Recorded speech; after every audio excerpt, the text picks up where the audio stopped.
नमस्ते दोस्तों। क्या आपने कभी सोचा है कि एक साइकिल का पहिया या माँ की चूड़ी हो या आसमान में चमकता हुआ पूरा चांद हो, ये सब गोल राउंड क्यों होते? मैथमेटिक्स की दुनिया में इन सभी गोल आकारों के पीछे एक जादुई नंबर छिपा हुआ है जिसे हम पाई कहते हैं। टुडे इज 14th मार्च।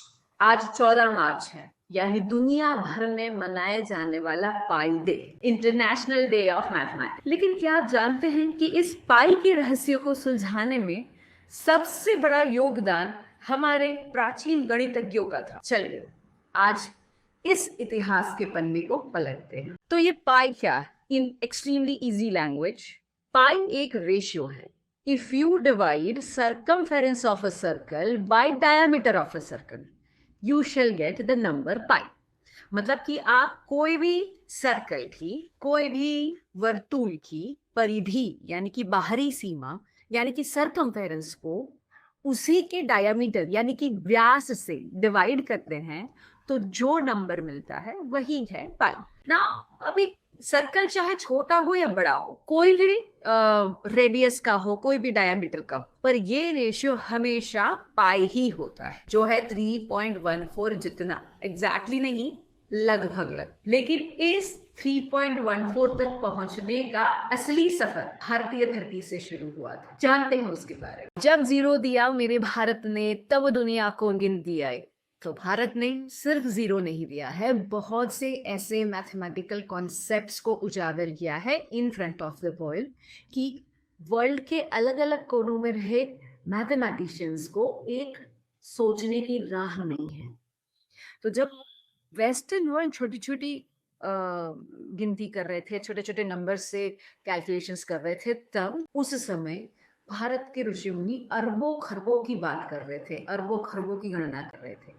आए मिलते हैं हमारे कुछ एंशियंट इंडियन मैथमेटिशियंस से जिन्होंने पाई के रिसर्च में बहुत बड़ा योगदान दिया। सबसे पहले बात करते हैं 5th सेंचुरी के आर्यभट्ट की। महर्षि आर्यभट्ट ने सबसे पहले बताया कि पाई की वैल्यू 3.1416 के अराउंड है। उन्होंने एक श्लोक लिखा जिसमें बताया कि अगर कोई सर्कल का डायामीटर 20,000 यूनिट्स है तो उसकी सरकमफेरेंस 62,832 यूनिट्स हो। और ये जब कैलकुलेट किया गया, इसके ऊपर से पाई की वैल्यू 3.1416 मिली। इसके बारे में ज्यादा जानकारी चाहिए तो मेरा एक इसके ऊपर दूसरा वीडियो है जिसके ऊपर मैं आर्यभट्ट के उसी श्लोक की बात कर रही हूँ कि जिस श्लोक में उन्होंने ये ऑलरेडी बताया है आज से 1500 साल। अभी बात करते हैं कि ये जो वैल्यू मिला 3.1416, ये कोई एग्जैक्ट वैल्यू नहीं है, इट्स अप्रॉक्सीमेट वैल्यू। तो उन्होंने बताया कि इसे हम आसन्न मूल्य बोलेंगे। आसन्न मूल्य का मतलब है अप्रॉक्सीमेट वैल्यू। दैट मीन्स उस समय, आज से 1500 साल पहले, महर्षि आर्यभट्ट को ये पता था कि पाई की ये वैल्यू एग्जैक्ट नहीं है, इट इज अप्रॉक्सीमेट। मतलब कि उनको इरेशनल नंबर्स का कॉन्सेप्ट पता। तो ये सारी बातें बहुत ही इंटरेस्टिंग है और हमें ये सोचने पे मजबूर कर देती है कि इतने साल पहले कोई भी टेक्नोलॉजी के बिना ये जो मैथमेटिकल कंसेप्ट है, ये जो पाई का वैल्यू है, वो एग्जैक्ट आर्यभट्ट ने कैसे निकाला। नाउ जाते हैं 12वीं शताब्दी में, 12th सेंचुरी, जहाँ पे महान मैथमेटिशियन भास्कराचार्य, उन्होंने अपनी बहुत ही फेमस किताब है लीला, जिसमें उन्होंने पाई की दो वैल्यू, एक दिया 22/7 और this is for regular day to day calculations, but for some you can say in-depth calculation, for better you can say nearer value to the actual value of pi, उन्होंने सटीक गणना के लिए एक और वैल्यू दी, वो है 3927 डिवाइडेड बाय 125। ये सारी भी बातें उन्होंने अपनी किताब में लिखी 12वीं शताब्दी में। फिर 14वीं शताब्दी में केरला स्कूल ऑफ मैथमेटिक्स में जहाँ पे भारत के बहुत ही महान मैथमेटिशियन माधवाचार्य जी हो गए।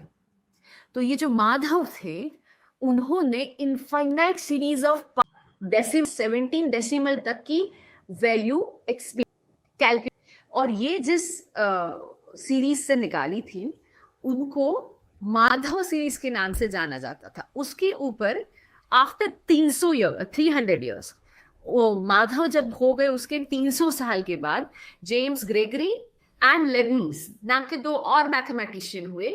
उन्होंने ये सीरीज ढूंढी, इसके ऊपर काम किया और फिर उसको डॉक्यूमेंट किया। तो जो माधवाचार्य जी ने जो सीरीज दी थी, उस सीरीज को अभी माधव ग्रेगरी लेबनीज सीरीज से नाम से जाना जाता है। पाई का सिंबल अभी किस दोस्तों, पाई का जो सिंबल है वो विलियम जोन्स, जो एक ग्रीक, लेकिन ये पाई का ज्ञान हजारों सालों से भारत में पड़ा हुआ था, भारत के ग्रंथों में लिखा गया था। तो ये बात हम सबको पता होनी चाहिए। आज पाई डे पे हमें पाई का भारत के साथ जो कनेक्शन है वो जरूर समझ। आप सोचेंगे कि हजारों साल पहले ऋषि मुनियों को पाई की भला क्या जरूरत पड़ गई? तो इसका जवाब है वास्तुकला, दैट इज आर्किटेक्चर एंड यज्ञ। तो प्राचीन भारत में जब भी यज्ञ होते थे तो यज्ञ वेदियां बनते थी। मतलब कि जैसे आप भी घर में जब हवन करवाओगे, पूजा करवाओगे, तो जो अभी तो महाराज जो अपने वहां से ही वो एक लोहे का सामान लेकर आते हैं, मतलब लोहे जैसा वेसल लेकर आते हैं, उसी के अंदर आप यज्ञ करते हो। पहले ऐसा नहीं होता था, वो बनाने पड़ते थे। तो जब भी यज्ञ होते थे तो 3 टाइप की यज्ञ वेदियां होती थी, एक स्क्वायर, दूसरी गोल, तीसरी सेमी सर्कल मतलब अर्धगोल। मतलब स्क्वायर यानी कि चौकोर यानी कि चौरस, गोल मतलब सर्कल एंड अर्धगोल मतलब सेमी सर्कल। इन्हें त्रेताग्नि कहते थे। 3 टाइप की अग्नि त्रेताग्नि कहते थे। पर इसमें शर्त ये होती थी कि तीनों का जो आकार है वो अलग अलग होगा, पर इन तीनों यज्ञ वेदियों का जो एरिया है, क्षेत्रफल है, वो बिल्कुल बराबर होना चाहिए। इस ज्योमेट्रिक चैलेंज को हल करने के लिए हमारे पूर्वजों ने पाई की इतनी सटीक वैल्यू निकाली। आप सोचो कितनी सटीक वैल्यू निकाली। इंटरेस्टिंग दोस्तों, जब हम मॉडर्न मैथमेटिक्स की बात करते हैं, मॉडर्न टाइम्स की बात करते हैं इन इंडिया, तो मैथमेटिक्स के साथ रामानुजन का नाम जरूर जरूर याद आता है। श्री रामानुजन की ब्रिलियंस का अंदाजा देने के लिए एक बात शेयर करती हूँ आपसे। देखो उन्होंने क्या किया, उन्होंने एक ऐसी इनफाइनाइट सीरीज दी जो पाई के लिए थी, जिसका सिर्फ एक सिंगल टर्म सॉल्व करने पर आपको डेसिमल के 8 प्लेसेस तक पाई की सही वैल्यू मिल जाती। तो आज मॉडर्न सुपर कंप्यूटर्स भी पाई की वैल्यू निकालने के लिए रामानुजन के इसी मैजिक फॉर्मूला का बेस यूज करते हैं। देखो भारत ने सिर्फ दुनिया को जीरो दिया, पाई दिया, ऐसा नहीं है, उन्होंने प्लेस वैल्यू सिस्टम भी दी। आप सोचो आज से हजारों साल पहले शुक्ल यजुर्वेद जैसे वेदों में ट्रिलियन तक के नंबर्स का जिक्र है। ट्रिलियन का मतलब है परार्ध इन संस्कृत। ये सारे नंबर्स का जिक्र किया गया है। इसके अलावा आज हम पाई डे मनाते हैं इन मॉडर्न टाइम्स, तो हमें गर्व होना चाहिए कि जिस गणित को आज हम मॉडर्न कहते हैं, उसकी नींव हजारों साल पहले हमारे पूर्वजों ने ताड़ के पत्तों पे लिख दी थी। तो अगली बार आप जब भी पाई देखें, आप जरूर आर्यभट्ट, भास्कराचार्य, माधवाचार्य को याद करें। आप सभी को पाई डे की बहुत बहुत शुभकामनाएं। नमस्ते।